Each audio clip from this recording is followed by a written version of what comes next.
Today, I want to talk about being yes man at work.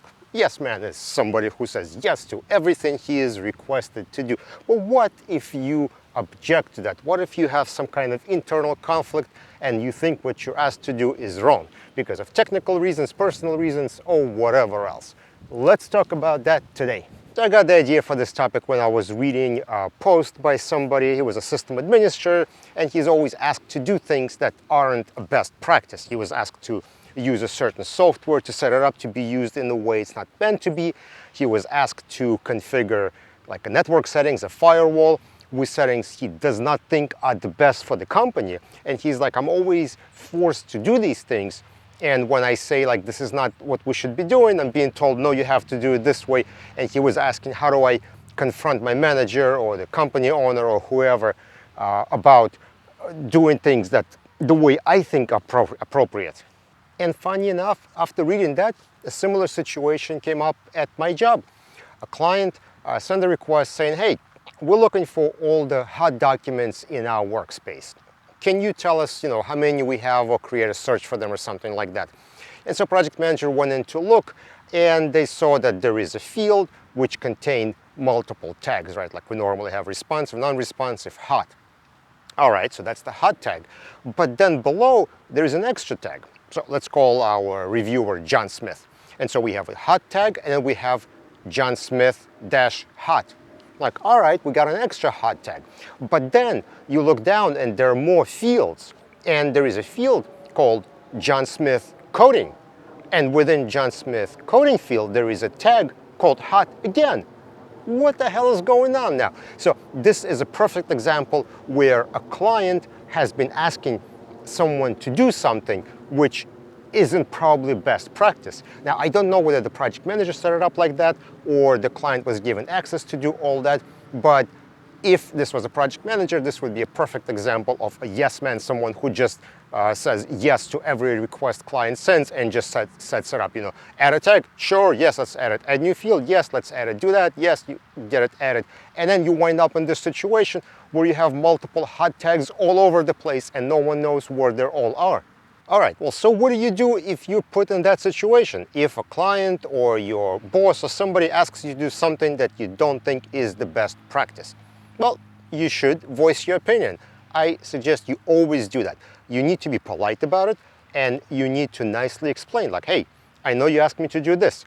Here is why I think my way is going to be better. It's going to provide better network security or better for the project down the road and so on.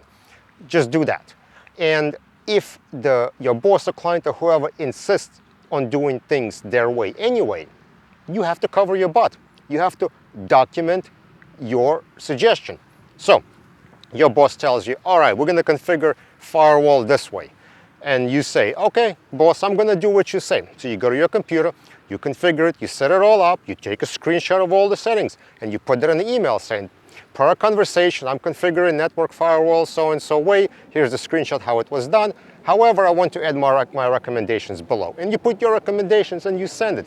And this way, if anyone comes back and says, hey, why it was done, it's your name under the most recently modified settings, right? You're the one who did it. Why did you do it this way? Well, now you have an email documenting that you did it per instructions from somebody, and you advised against doing it the wrong way. And that's the basic of what you should do. Now, if you want to take it a step further, you need to consider your position.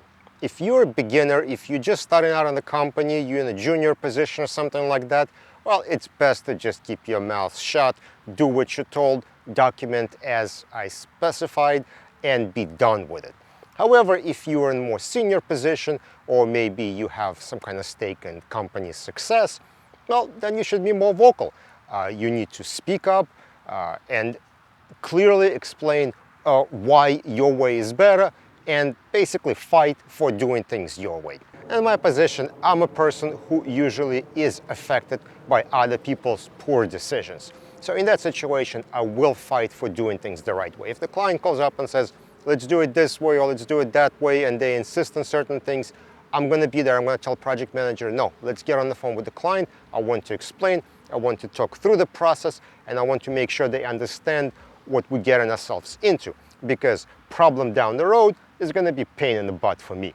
And sometimes people will get really emotional about decisions even if they don't personally affect them. So you do have to remember that, look, this is not your company, this is not your project, you just have to do what you have to do, and don't get so emotionally attached to things.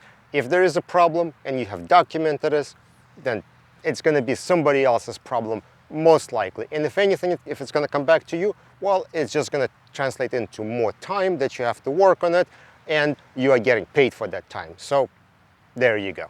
And like anything else, the right balance needs to be found. How hard do you want to fight for something versus letting it go and just doing it whatever way they want it to? You have to find that balance for yourself and act on it. Let me know if you have any thoughts in the comment section below. Don't forget to follow on LinkedIn, subscribe on YouTube, and I will see you on another video.